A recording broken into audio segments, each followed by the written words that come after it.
Ec63 Spiritual Time Management, Soul to Soul Talk, Spiritual Time Management, Life Guiding Conversations with Morai Amoro and Jenai Summer.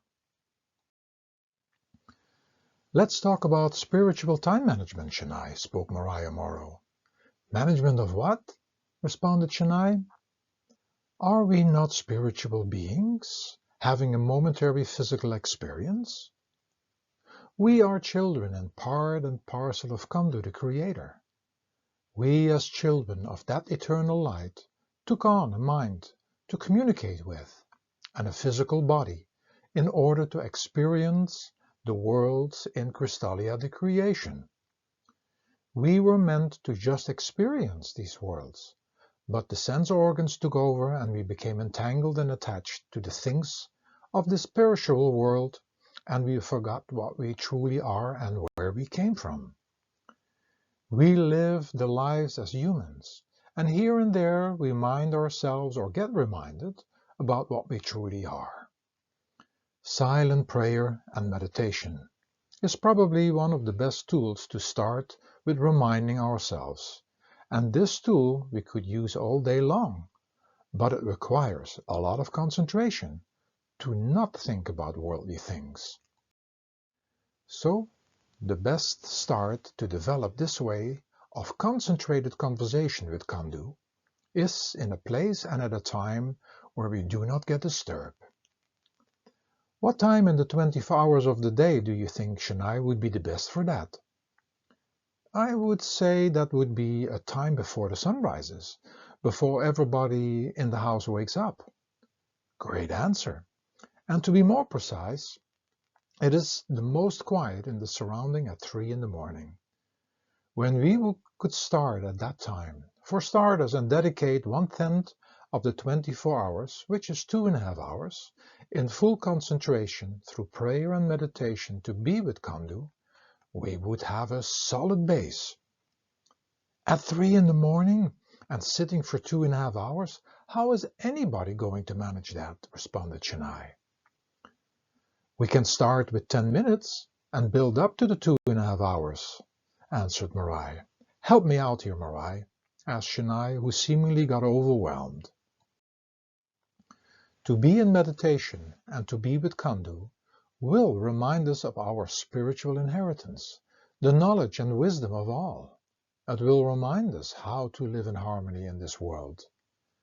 It is rediscovering who we really are and finding our way back home again, Jenai.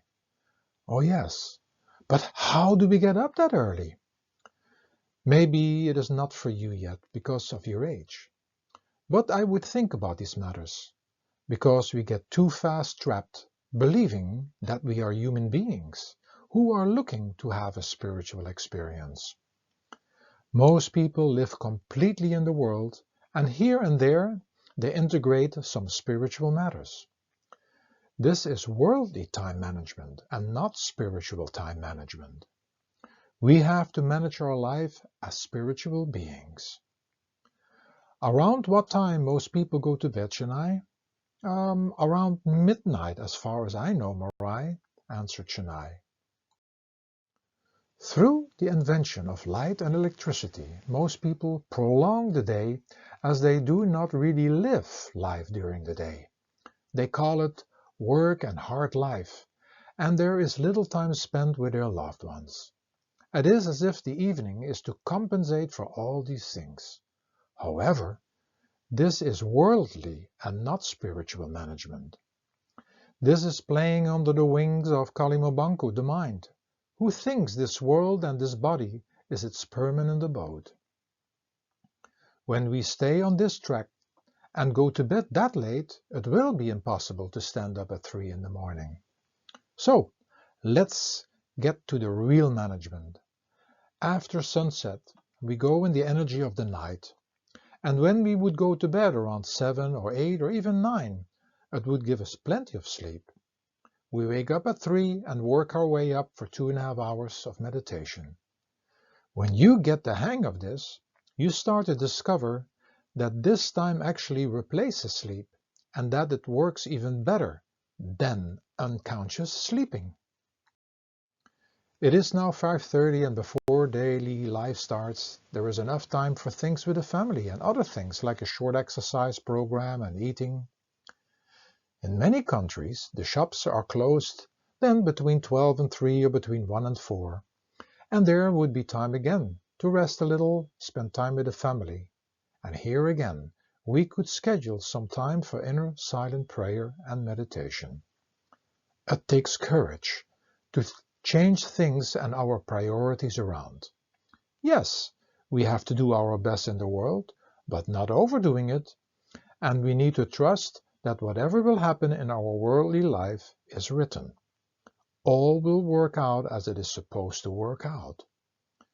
When we do not trust this process, all our effort will go back into the worldly time management, and the real thing gets pushed in the background. This is the work and the task of Kalimabanko, our mind, trying to keep us busy with and in the world. Most people have a daily task or a work agenda, and maybe we need to have our spiritual agenda. We can write our appointment with Kandu, the Creator, at 3 o'clock or in the beginning at any time. We can write in what and what not to eat, because food will have a great influence on our health, but also on our awareness. Heavy, unhealthy foods and alcohol cloud our mind and make our body sleepy and lazy. Then we may write some behavior patterns down which are a reflection of Kandu, such as acceptance, humbleness, unconditional love, gentleness, forgiveness, moderation, and selflessness. All this is part of spiritual time management and another adventure to really think about. What we think and think of, we become, worldly or spiritually. Everything starts or started with a thought and connected a manifestation and association process with expectations and ending all up with suffering and fear. Think about any thought in the world and you will see this for yourself. Morai, can I not have any thought for the world and in this world? Of course, Jenai.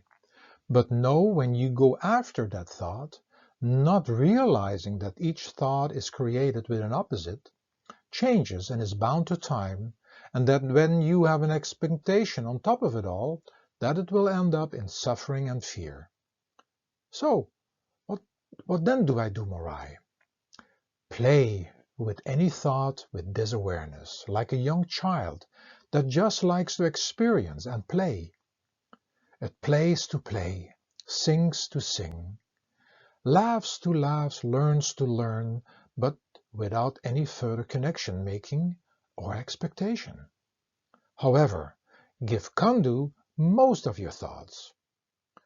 When our thoughts are for Kandu, the Creator, and not thoughts to ask something from Him, for that would mean that we do not trust Him, but just ask God from God, He will, in His way, reveal Himself and bring a guide and guidance.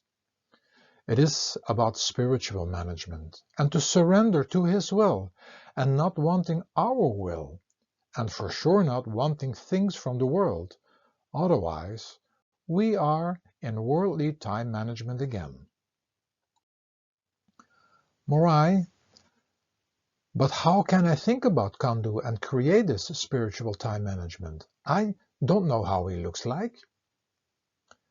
In addition to just sitting in meditation, we can all day long take a minute and thank him for everything is connected to him and his life-creating and life-sustaining energy stream. Without this, nothing could exist. So the more we are in this kind of managing, even without knowing how he looks, is that not connecting with him? He is beyond form and name, but inside of us, and everything. And just that could set us in the right direction of spiritual time management. Or we fall into worldly time management, which pulls us down and out into the creation, in which nothing is permanent and in which everything ends in suffering and fear.